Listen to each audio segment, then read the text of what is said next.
Hi everyone, this is Unit 2, Lesson 1, Midpoints and Perpendicular Bisectors. So what we are doing in this lesson is we're going to be working with midpoints and perpendicular bisectors. So the first thing you're going to have to know is, what do those two things mean? What's a midpoint? And what's a perpendicular bisector? Once you know what a midpoint is, you're going to be asked to find the midpoint of a line segment. And once you know what a perpendicular bisector is, I'm going to be asking you to find the equation of a perpendicular bisector when you have a line segment. Okay, so two different types of questions that you can be getting in this lesson. So, midpoint. What's a midpoint? A midpoint is the point that divides a line segment into two equal parts. So essentially, it's the middle of a line segment. So say we have this line segment here, line segment PQ. So it's a line segment and not a line because it does not go forever, right? It starts at P and it ends at Q. If it was a line, we would see arrows where P and Q are, showing that the line goes forever. But it's just part of a line. It's a line segment. So M is the point exactly in between P and Q. And we can tell that because these two lines here are showing us that the distance between P and M and the distance between M and Q are the same. So M lies directly in the middle. Also, we would say that P and Q are endpoints, right? So the endpoints are the points at the end of the line segment. So you have two endpoints and a midpoint in the middle. So we're going to be covering how you would find the midpoint of a line segment. So suppose you have this line segment here, P and Q, and I give you coordinates for P and I give you coordinates for Q, and I ask you, what are the coordinates of the midpoint? How are we going to find that? So we do have a formula that will help you out, but I want you to understand where this formula comes from. Okay, so we're going to use a bit of an analogy here. Imagine you're in a class and you take two tests in this class. So the class so far has only had two tests. You've not been marked on anything else, just those two tests. And those two tests are both worth equal amounts as far as your grade is concerned. You get 78% on one test and you get 86% on the next test. How would you calculate your grade? Well, hopefully you're thinking that you're calculating an average, right? Because that's what you would be doing. You'd be calculating your average. And the way that you would do that is by using a formula that looks something like this, right? So you would add up your two test grades and divide by 2. So you would do 78% plus 86% and divide by 2. And your average grade between the two tests would be 82%. Okay, so that's how you would determine your grade in that case. Okay, and to find a midpoint, you're going to be doing something pretty similar to this, because a midpoint is the middle or the average between 2 points. Every point has an x and a y, so you need to find the average x and the average y if you like. So you'll notice the formula you're going to be using looks kind of similar to what we've just done here. So there's the formula. So again, it looks similar, right? You're adding two things and dividing by 2. Only that instead of having just one answer, we have two answers. You have one answer for your x value and one answer for your y value. Okay, so find the midpoint of a line segment PQ with endpoints P 2, 1 and Q 8, 4. So we're going to look at an example now and apply this formula. Hopefully this first example is pretty easy. Okay, so we have our formula where we have our x coordinate and our y coordinates here. And I've created a little graph of this just so you can follow along. So if we have point P here and point Q there, sorry, they're not really labeled. This should be P and this should be Q. But in any case, you can see that you have an x coordinate there, an x coordinate there, a y coordinate there, and a y coordinate there. I would label your coordinates first. And so this would be y2. Sorry, that doesn't look very good. I'm going to fix that when I actually upload the paper, but that should be y subscript 2, just kind of like this y1 here. So I would lay out your points like I've done here, because it's very easy to mix them up, right? Remember that y is your second coordinate, so this would be y1, and so this is y2. So it's easy to mix up your y's and your x's and your 1's and your 2's. So set them out in advance. So if I'm going to make this my first point, then this would be x1 and this would be y1, right? Your two 1's have to go together. So if you have an x1, this must be your y1. If you have an x2, this must be your y2. Okay, so I've labeled all those, and then I just apply the formula. Really easy, right? So x1 gets plugged in, x2 gets plugged in, y1 gets plugged in, y2 gets plugged in, and you're able to individually find both points. 10 over 2 can be further simplified, and so our midpoint is going to be 5, 5 over 2, not 8, 5 over 2.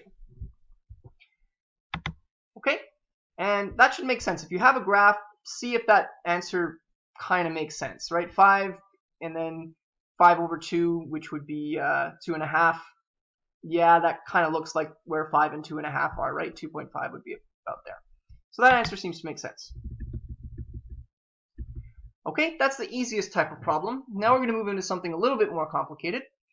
Suppose you have a line segment with a midpoint 4, 8, and one of its endpoints is 12, 20. Find the other endpoint. So now we're looking at a problem that's kind of like this. We have the midpoint this time, and we have one of the endpoints, and we have to find the other endpoint. Okay, so we're going to use the same formula, but we've got to be a little bit clever about how we use it this time, because you can see that I have my m, so I can fill that in. I have one of these points, so if I say I have x2, then I also have y2, right? Remember that your 2's and 1's must match up. So if I'm considering this to be x2, then this must be y2, 12, 20, and I need x1 and y1. So the way to think about this is to remember that both of these, this answer is an x component and a y component. So this part here goes with your x, and this part here goes with your y. So this part here, the x1 plus 12 over 2, is going to match up with this 4. And this part here, the y1 plus 20 over 2, is your y part, so that's going to match up with your 8.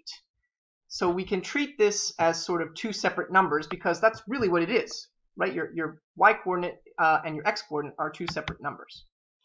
So I separate this out, and I say the midpoint of my x will be equal to x1 plus x2 over 2. And both of these are endpoints. Okay, so I know that x2 is 12. I know that my x midpoint is 4. So then I can sub all this in, and I just have to find x1. This is a fraction, so we're going to multiply both sides by 2 to get rid of the fraction, right? If I multiply this side by 2, then it cancels, and my 2 in the denominator goes away. So if I multiply my right side by 2, I also have to multiply my left by 2. So that's where this 8 comes from. The 2 on the bottom goes away, and then I just need to move the 12 over, and I get my answer of -1. So, -4 rather, not -1. So my x coordinate of this point is going to be -4. I do something similar to find my y coordinate. So again, I have my y2 is 20. So if we look again at our other endpoint, we have 20 for our y2. We know our midpoint for y is 8. So we have 8 is equal to, and that should be a y1.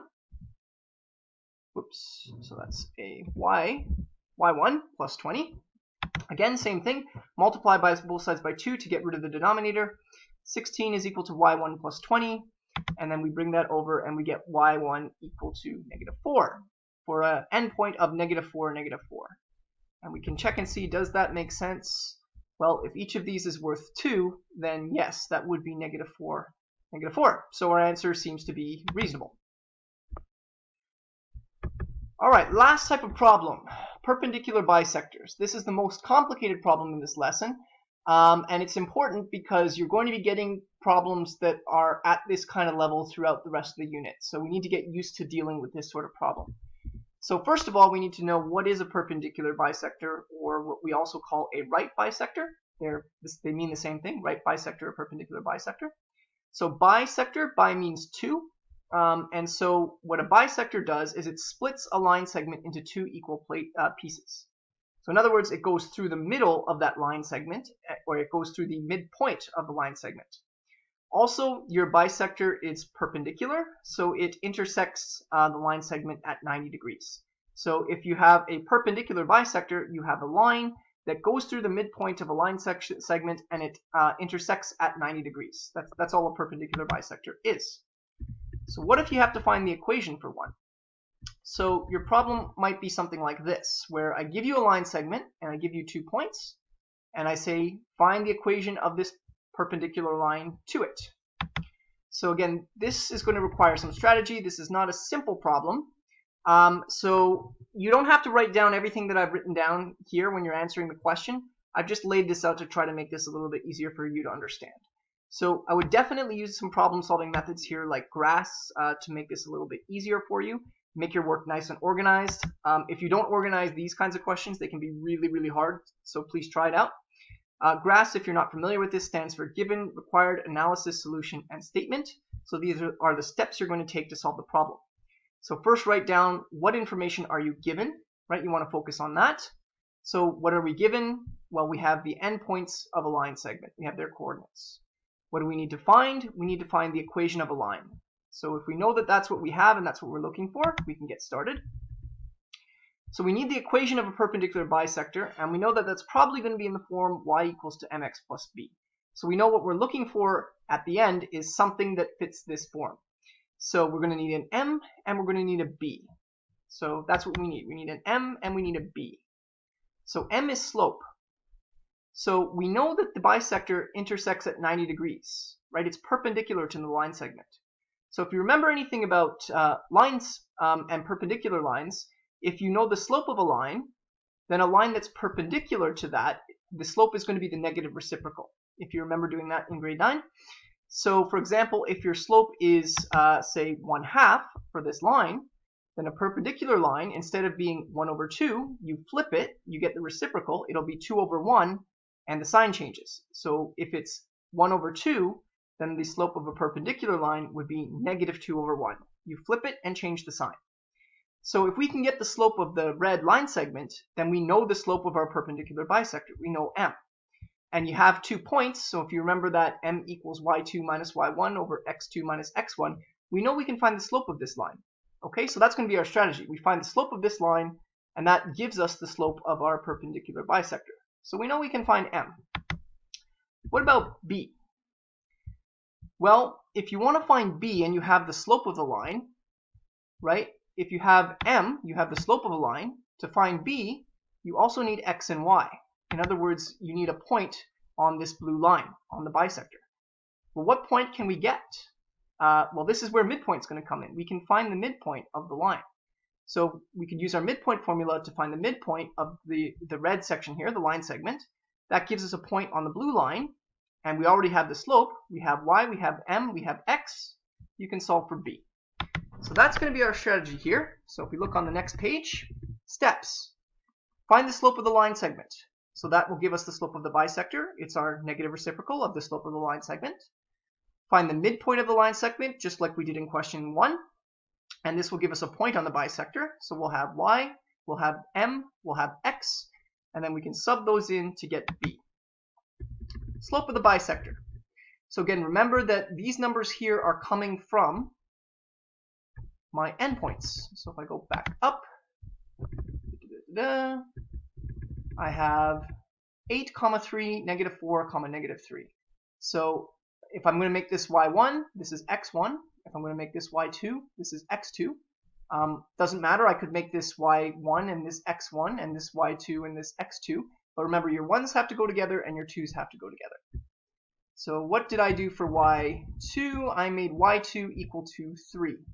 So my first point is going to be 8, 3, and my second point is going to be negative 4, negative 3. So I plug into the slope formula and I solve. I get 6/12, which reduces to 1/2.